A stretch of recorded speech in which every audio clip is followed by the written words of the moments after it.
প্রিয়জনের সঙ্গে ঈদ উদযাপন শেষে রাজধানীতে ফিরছে কর্মজীবী মানুষ। এই মুহূর্তে সদরঘাট লঞ্চ টার্মিনালে আছেন সহকর্মী আবু সাইদ নিশান, যাচ্ছে তার কাছে। নিশান, ভোর থেকে সদরঘাট লঞ্চ টার্মিনালে মানুষের উপচে পড়া যে ভিড় লক্ষ্য করা গিয়েছিল তা কিন্তু এখন অনেকাংশে কমে এসেছে এবং কিছুক্ষণ আগে বরিশালের ঝালকাঠি থেকে কিন্তু সুন্দরবন 12 নামে একটি লঞ্চ কিন্তু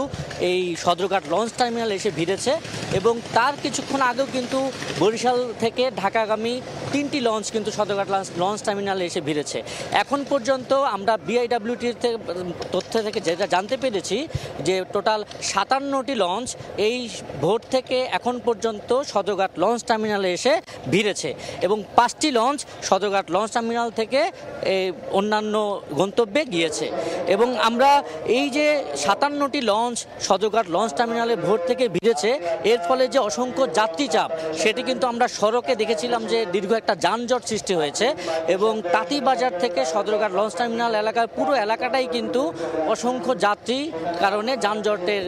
সৃষ্টি হয়েছিল এবং সেই যানজটে কিন্তু যাত্রীরা বিভিন্ন ব্যাগ বোঝাই করে তারা কিন্তু কাঁধে করে হাতে ঝুলিয়ে কিন্তু তারা তার যার যার গন্তব্যে হেঁটে হেঁটে যাচ্ছিলেন এবং তারা কিন্তু এই যে নির্বিঘ্নে লঞ্চ যাত্রাটা করে এসে যখন সড়কে নেমেছেন তখন কিন্তু তারা এই ভোগান্তিদের মধ্যে পড়ে তারা কিন্তু বিরূপ প্রতিক্রিয়া আমাদেরকে জানিয়েছিলেন এবং এই সদরঘাট লঞ্চ টার্মিনালে কিন্তু আমরা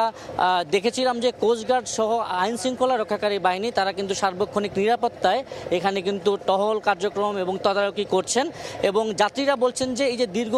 10 দিনের ছুটি, এই ছুটিটি তাদের ঈদ আনন্দকে আরও অনেক বহুগুণ বাড়িয়ে দিয়েছে এবং তারা কিন্তু অনেক নির্বিঘ্নেই এই সদরঘাট লঞ্চ টার্মিনালে এবং নৌপথে যাত্রা করতে পেরে তারা খুবই উচ্ছ্বাস প্রকাশ করেছেন এবং এই সদরঘাট লঞ্চ টার্মিনালে কিন্তু আমরা ভোরবেলা যে উপচে পড়া ভিড় দেখেছিলাম এবং আগামীকালকে কিন্তু এই দীর্ঘ 10 দিন ছুটি শেষে কর্মব্যস্ত জীবন শুরু হবে এবং এই কর্মব্যস্ত জীবনে নগরবাসীরা যাতে এই তাদের ঈদ উদযাপন শেষে